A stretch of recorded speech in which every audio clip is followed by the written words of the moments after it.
Welcome to Sophia coaching centre. இன்றைக்கி வந்து PSTM பற்றி தான் பார்க்க போகிறோம். ஸோ பிஎஸ்டிஎம் கேண்டிடேட்ஸ் இருக்காங்களா மேக்ஸில் அப்படின்னா இருக்காங்க.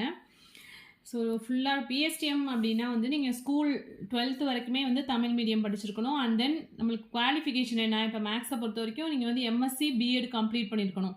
ஸோ யூஜி டிகிரியும் தமிழ் மீடியத்தில் பண்ணியிருக்கணும். And then PG degree Tamil மீடியத்தில் பண்ணியிருக்கணும்.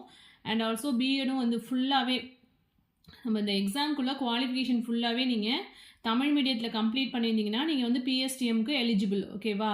தமிழ் மீடியம் ஃபுல்லாகவே படிச்சிருந்தீங்க அப்படின்னா நீங்கள் பிஎஸ்டிஎம் சர்டிஃபிகேட் அப்ளை பண்ணலாம்.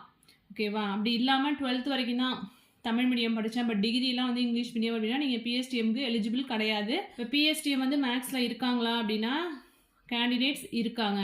ஸோ இதில் நீங்கள் அவங்க இருந்தாலுமே வந்து உங்களுக்கான இடஒதுக்கீடு வந்து கண்டிப்பாக இருக்கும் இல்லையா எக்ஸாமில். ஸோ நீங்கள் எப்பொழுதுமே வந்து உங்களுக்கானது ஒரே ஒரு சீட் தான். ஸோ அதை பேஸ் பண்ணி படிக்க ஆரம்பிங்க. ஓகேவா?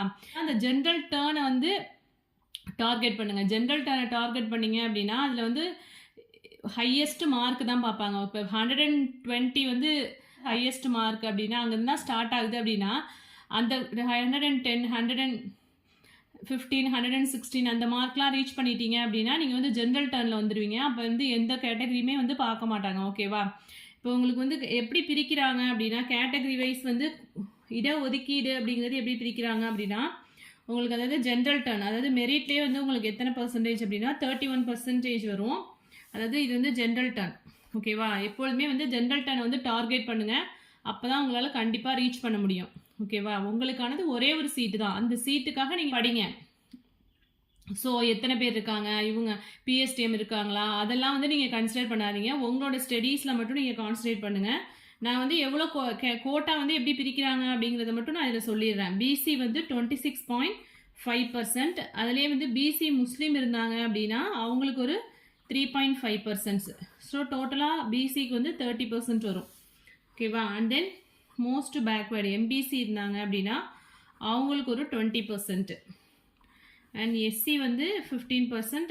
எஸ்சிலே வந்து அருந்ததியர் இருப்பாங்க, அவங்களுக்கு ஒரு 3%. அண்ட் எஸ்டி ஷெட்யூல்டு ட்ரைபுக்கு வந்து என்ன அப்படின்னா ஒரு 1% பிரிச்சிருக்காங்க. ஸோ இதுலேயே வந்து உள்ஒதுக்கீடு வரும். ஒவ்வொன்றத்துலேயுமே வந்து உள்ஒதுக்கீடு என்ன அப்படின்னா அதில் ஒரு 30%. இப்போ பிசி அப்படின்னு எடுத்துட்டோம்னா இப்போ 30% பிசி இருக்காங்க இல்லையா, அதிலே உள்ஒதுக்கீடு அப்படின்னா என்ன அப்படின்னா அதில் ஒரு 30% உமன் அண்ட் 20% வந்து பிஎஸ்டிஎம், அதாவது தமிழ் வழியில் படிக்கிறாங்களே ஃபுல்லாக அந்த குவாலிஃபிகேஷன் ஃபுல்லாகவே தமிழ் வழியில் படிச்சிருந்தாங்க அப்படின்னா அவங்க தான் வந்து பிஎஸ்டிஎம்க்கு எலிஜிபிள். அண்ட் தென் 3% வந்து டிசபிலிட்டி பர்சனுக்கு வந்து 3% ஒதுக்கியிருப்பாங்க. இப்போ மேக்ஸை பொறுத்த வரைக்கும் ஒரு 200 சீட்ஸ் இருக்குது அப்படின்னா அதில் பிசி நீங்கள் பிசி கேட்டகரியாக இருந்ததுன்னா உங்களுக்கு வந்து என்ன 26.5/100. ஸோ என்ன வரும்? ஸோ ஒரு 53 சீட்ஸ் வந்து என்ன அப்படின்னா பிசிக்கு வரும். ஓகேவா? நெக்ஸ்ட் இதில் வந்து உள்ஒதுக்கீடு இருக்கு இல்லையா, இதில் வந்து ஒரு 30% நான் என்ன சொன்னேன் உமன். ஸோ இந்த 53 வருதுல்ல, இதில் வந்து 30% அப்படின்னா எவ்வளோ வரும்? ஒரு 15 சீட்டு, ஒரு 16 சீட் வந்து என்ன வரும் அப்படின்னு சொன்னாக்க விமென்க்கு வந்துடும். அண்ட் தென் அதே அந்த 53ல் பிஎஸ்டிஎம் வந்து என்ன அப்படின்னா ஒரு 20%. ஸோ இது வந்து பிஎஸ்டிஎம்க்கு. அண்ட் தென் 3%, அந்த 53ல் 3%. ஸோ இப்படி தான் வந்து கால்குலேட் பண்ணுவாங்க. ஸோ இது வந்து என்ன அப்படின்னா 1.59 ஒரு 2 சீட்ஸ் வரும். 3% வந்து டிசேபிள் பர்சனுக்கு வந்து ஒதுக்குவாங்க. ஸோ இது மாதிரி தான் வந்து உங்களுக்கு கேட்டகரி வந்து பிரியும்.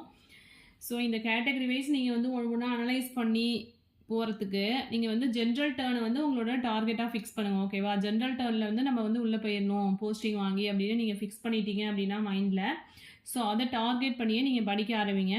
ஸோ பிஎஸ்டிஎம் கேண்டிடேட் வந்து மேக்ஸில் இருக்காங்க. ஓகேவா?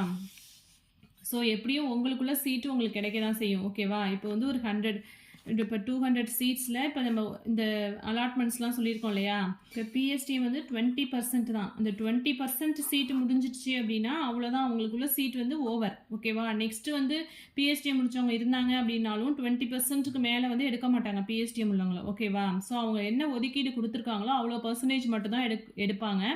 ஸோ அதை பற்றி எதுவும் யாரும் ஒரி பண்ணிக்க வேண்டியதில்லை. அவங்களுக்குள்ள அந்த இடஒதுக்கீடு வந்து அப்படியே தான் இருக்கும். அப்படி இல்லை அப்படின்னா அந்த இடத்துல ஸ்டார் போட்டு நான் அவைலபிள் அப்படின்னு போட்டுருவாங்க. ஓகேவா? ஸோ 20%. அதே மாதிரி எஸ்டிக்கு வந்து 1% கொடுத்துருக்காங்க.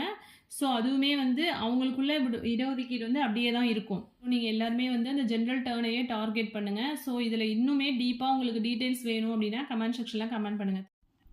ஸோ நான் இங்கே போட்டிருக்க கால்குலேஷன் எல்லாமே ஒரு அப்ராக்சிமேஷனாக தான் போட்டிருக்கேன். ஸோ உங்களுக்கு வந்து ஒரு எக்ஸாம்பிளாக காட்டுறதுக்காக தான் வந்து இந்த கால்குலேஷன் போட்டேன். ஸோ என்ன டெசிமல் பாயிண்ட் எல்லாம் வருதுன்னு கேட்காதீங்க.